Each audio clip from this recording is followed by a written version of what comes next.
चलिए आपको बताते हैं क्या क्या खास होगा इस कैंपस में। अब सबसे पहले हम जान लेते हैं कि कैसा होगा नालंदा यूनिवर्सिटी का ये नया कैंपस। 815 साल बाद नालंदा एक बार पूरे दुनिया में इतिहास रचने जा रहा है। उसके बाद अब जो कैंपस है वो 455 एकड़ में नालंदा यूनिवर्सिटी का जो पुनर्निर्माण किया गया है। अब इसमें जहां 221 संरचनाएं लाई गई है और 19 सितंबर 2014 को इसके निर्माण की नींव रखी गई थी। तत्कालीन मंत्री थे सुषमा स्वराज, उन्होंने ये किया था। उसके बाद इस नालंदा विश्वविद्यालय के 100 एकड़ में कुछ 4 तालाबों का समूह है जो कि इसको मोर अट्रैक्टिव बनाता है। और इको फ्रेंडली कैंपस में 150 एकड़ में सिर्फ पेड़ पौधे भी लगाए गए हैं, यानी पर्यावरण का भी, एनवायरमेंट का भी पूरा ख्याल रखा गया है।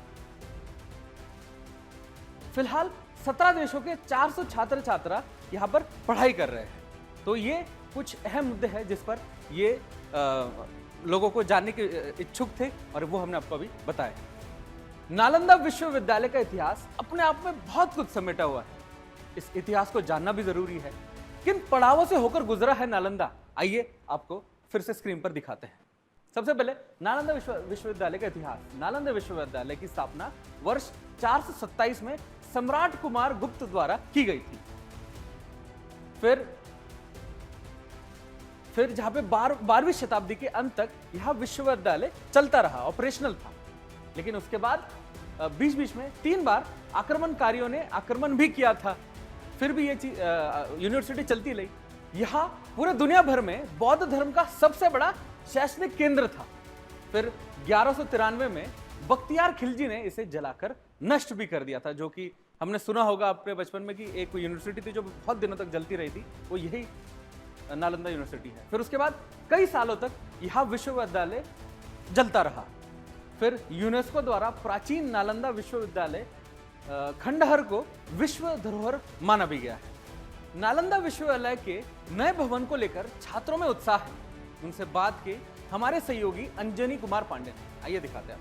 बहुत खुशी है क्योंकि ये कि माननीय प्रधानमंत्री जी इसका मतलब उद्घाटन कर रहे हैं। और ये एक मतलब जैसे कि पहले बिहार का जो पूरा मतलब दुनिया में नाम था शिक्षा के क्षेत्र में, क्योंकि चीन से और वगैरह वगैरह बहुत सारी जगहों से स्टूडेंट यहाँ आते थे अध्ययन के लिए। हमको तो बहुत खुशी हो रही है सुन के कि एक प्राचीन काल की यूनिवर्सिटी को फिर से उद्घाटन करके नरेंद्र मोदी ने उसे फिर से भी विश्व स्तर पर लाएंगे। और बहुत खुशी हो रही है कि फिर से ये उद्घाटन किया जा रहा है। पहले प्राचीन कालों में हमारे यहाँ विश्व के मतलब अनेक देशों से बच्चे आकर पढ़ाई करते थे, उसको फिर से चालू किया जा रहा है।